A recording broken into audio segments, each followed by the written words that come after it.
everybody, welcome back to my channel. I'm in my kitchen sitting on my stove getting ready to cook something up for my hair. This is something that I was planning on doing yesterday on Sunday, but obviously I had guests here. I had my friend Amira visiting me, and it became quite impossible to do it whilst trying to spend time with somebody.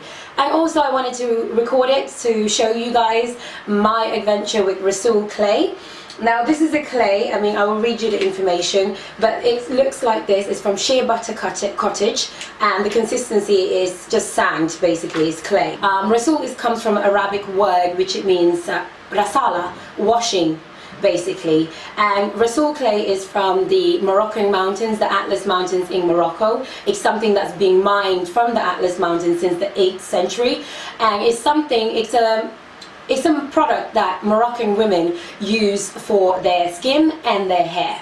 And it's obviously something that works very well for our afro hair, our curls, things like that. Now what Rhassoul Clay does is very similar to bentonite clay, but bentonite clay is mined from Wyoming in the United States, and this is from Africa, Morocco specifically.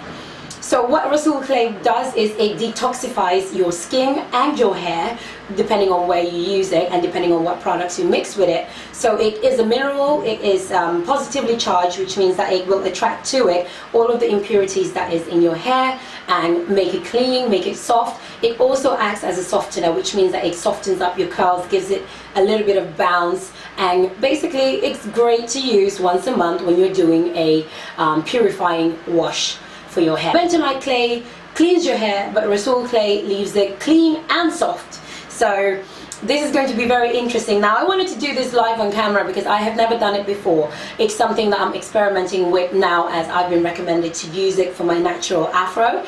So what I'm going to do is I'm going to show you what I'll be mixing together, and I will show you how I apply it to my hair. My hair has been detangled, but I will dampen it again with some water, a spray bottle, and also apply the products. So hang with me and I'll show you how to mix everything up. Okay guys, here are all the products that I will be using today. I've got apple cider vinegar, I've got coconut milk, I've got acacia honey, and I've got the Rhassoul Clay, and I've also got some oil mixture that I have here. It is jojoba oil, it is Jamaican black castor oil, Argan oil that I normally have on my scalp, and some water. So what I'm going to do is open up the Rhassoul Clay right here, and I'm going to pour in, because my hair is quite thick at the bottom, I'm going to put 3 tablespoons of the Rhassoul Clay in the box here. So that's what it looks like, and I kind of feel like I should put in more because my hair feels very thick, but that's what the Rhassoul Clay looks like. It's just regular mud clay, but it's very fine. I'm going to go ahead and add the acacia honey. I will be using 1 tablespoon of the honey right there. Pop it in, because honey has softening properties as well. I'm going to use 1 tablespoon of the oil, 1 full tablespoon of the oil in the clay. I will also, before I put in anything else, I'm going to pour the water in so that I can mix it. So there we go. And I'm going to add coconut milk into the mixture. There you go. And the coconut right there. There you go. Now this is starting to look like chocolate to me, which is making me a little bit hungry. And you keep mixing it, and the sand, the clay, the Rhassoul Clay is actually going to expand as you continue to blend it. So I'm going to, before I add more water, I'm going to use the apple cider vinegar. And whilst I do that, this is also, you can use this as an ACV rinse for your hair normally, but it's very good to have in this mixture as it just improves the detoxifying effects of the clay. So I'm going to use 1 tablespoon, 2 tablespoons. There you go. And I wasn't sure that the mixture was actually going to expand as much as it has, so I might actually add a little bit more honey into it, because I want this to be really softening for my hair. So I'm just going to add a squirt of that and a little bit more of the oil. So there you go. And you continue to mix it. And now it seems like it's getting very, very, very airy, very frothy. There you go. And that's what you're left with basically. The clay is going to continue to expand.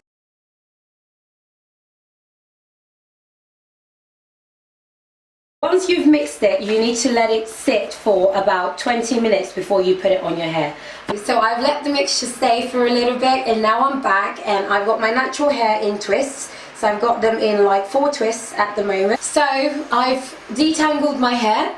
I've used an old spray bottle and filled it with some water because it's quite good to moisturize your hair before you actually pop in the mixture that I've made. And since I don't have a mirror in the kitchen, I'm having to use my camera viewfinder to basically find my way.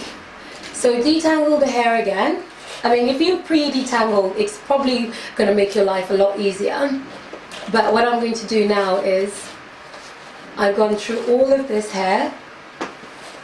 And for those of you who haven't seen my natural hair before, this might be quite interesting because my hair really does expand and it really does breathe. I couldn't tell you the type of hair I have. I've been told it's 4C, but I suspect that I have different hair types on my head actually. So here you go. That's my hair. I'm going to spritz it one more time just to make sure it's moisturized. And then I'm going to take the part that I've already divided and divide it in half again. And I'm using these clips from Afro Store to kind of like help me keep it in place. So I'm going to start with a small section right here, and this might get messy. In fact, I bet you it's going to be quite messy. So I take the clay and I pop it on my hair and I finger detangle it from the bottom up. So I'm going through the bottom and coming all the way to the top. So here you go. You know what, my biggest nightmare is I'll be doing this and then my camera will not be recording, and then by the time I'm done I'm going to have to redo all of this again. So as you can see, I've saturated the entire hair from root to top, and I'm going to release the second part of my hair. Again, that's how much I'm going in with, and taking it from the bottom up, from the bottom to the top. That's a rap song, I think. So there you go. Again, I'm finger detangling the hair, really making sure that I don't have any knots, nothing. And I'm adding just a tiny bit more. As you can see, I missed the bottom here, and I need that. Okay. So there we go. It's in the hair now, and what I'm going to do is grab my tangle tweezer and just go through it, and it's going through quite easily. And you can see my curls coming out a little bit more. So make sure when you use the tangle tweezer you're gentle and you go from the bottom up. I mean, my hair already feels a lot softer because I think it needed a lot of moisture. So that part is done. So what I'm going to do is I'm going to open up the second part of the top, and I'm going to do what I did previously and divide it up and use my clip, the clippity clip. I'm going to go in and spritz the hair while detangling it. So there you go. Again, I'm going to take my detangler, my tangle tweezer, go through it. This is just a process that you have to do.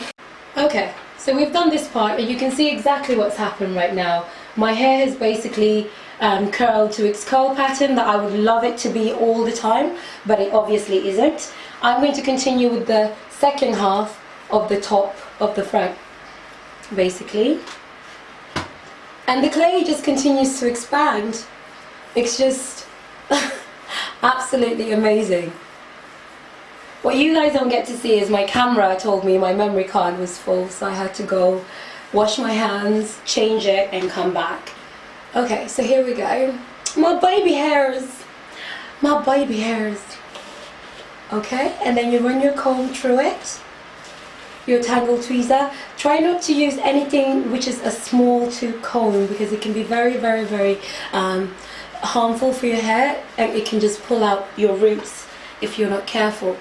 So I'm going to pop that and make sure I get the edges, because I need them to be as soft as possible.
So I've got this hat, and I'm going to put that on my hair on camera and leave it in for 45 minutes, and then I'm going to jump in the shower and wash it off.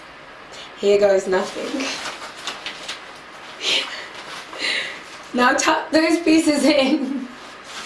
Make sure you're very well protected. I've got some pieces hanging out here. I'm going to tuck them in. God damn! Man, I can't rock this look. I swear to God I can't rock this look. But I guess it's not a look to rock. If I was doing this in my own spare time, I'll be on my sofa, I'll be wearing pajamas. But hey, you gotta take it as it is. Lovette is doing this for you guys so that we can experiment and see what works for our type of hair. I'm in my bathroom. I'm about to rinse this all off. The product has been in my hair for an hour now. It feels really soft still, and as you can see, the curls are still there. It hasn't stiffened, but I'm gonna stop talking and just do this right now. 1, 2, 3. Ah! Okay.